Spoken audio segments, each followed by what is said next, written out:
রাজনীতি করতে ধান্দাবাজির একটা ইন্টেনশন নিয়ে। এই যে আপনি যাদের নাম বলছেন, এই সায়ন্তিকা বলুন বা এই যে রচনা ব্যানার্জি বলুন বা ইত্যাদি বলুন, হ্যাঁ সায়নী ঘোষ বলুন, এনাদের একটা পার্সোনাল ইন্টেনশন থেকে এনারা আজকে কাজ করতে এসেছেন। রাজনীতিতে এসে যদি সত্যি এনারা জনগণের কথা ভাবতেন তাহলে কিন্তু বাংলাটা আজকে অন্য রকমের হতো। কিন্তু এরা পর্দায় তারা সুপারহিট, কিন্তু ভোটের ময়দানে কেন তারা ফ্লপ? রচনা ব্যানার্জি থেকে শ্রাবন্তী কিংবা সায়ন্তিকা, নির্বাচনে তারকাদের একের পর এক পরাজয় নিয়ে এবার বিস্ফোরক টলিউডে ঠোঁট কাটা অভিনেতা অরিত্র দত্ত বণিকা।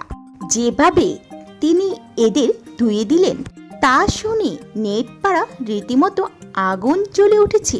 হতে চাই, বাংলার মেয়ে হতে চাই, এই যাবতীয় কনসেপ্টটা এনারা যার থেকে পেয়েছেন তার নাম মমতা বন্দ্যোপাধ্যায়। কিন্তু এনাদের বুঝতে হবে যে মমতা বন্দ্যোপাধ্যায়ের জনসংযোগের জটাও এদের কারোর মধ্যে নেই।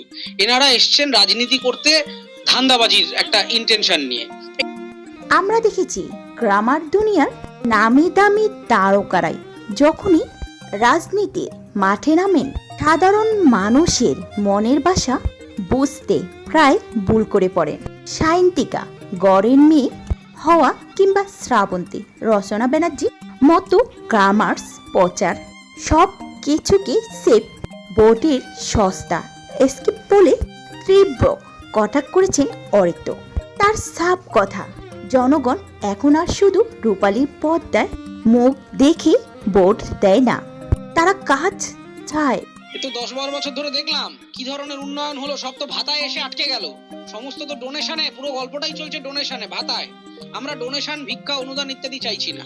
বাংলার মেয়েরা কাজ চাইছে, বাংলার মেয়েরা স্কিল চাইছে, বাংলার মেয়েরা শিক্ষা চাইছে। অরিত্র প্রশ্ন তুলেন, ভোটের আগে যারা হুট খোলা গাড়িতে চড়ে হাত নাড়েন, পরাজয়ের পর কি তাদের আর সাধারণ মানুষের পাশে দেখা যায়? এসি গাড়ি আর মেকআপের দুনিয়া ছেড়ে সত্যি কি তারা মাটির মানুষ হতে পেরেছিলেন? অরিত্রে এই সোজা সাপটা আক্রমণ তারকাদের রাজনৈতিক উচ্চ আকাঙ্ক্ষার একেবারে কাঠ গড়ায় দাঁড় করিয়ে দিয়েছে। অরিত্রে এই মন্তব্যের পর সোশ্যাল মিডিয়া যেন দুই ভাগে বিভক্ত হলো। সাধারণ নেটিজেনদের বড় একটা অংশই বলছেন অরিত্র একদম খাঁটি কথা বলেছে, তারকাদের এবার অভিনয় জগতে মন দেওয়া উচিত।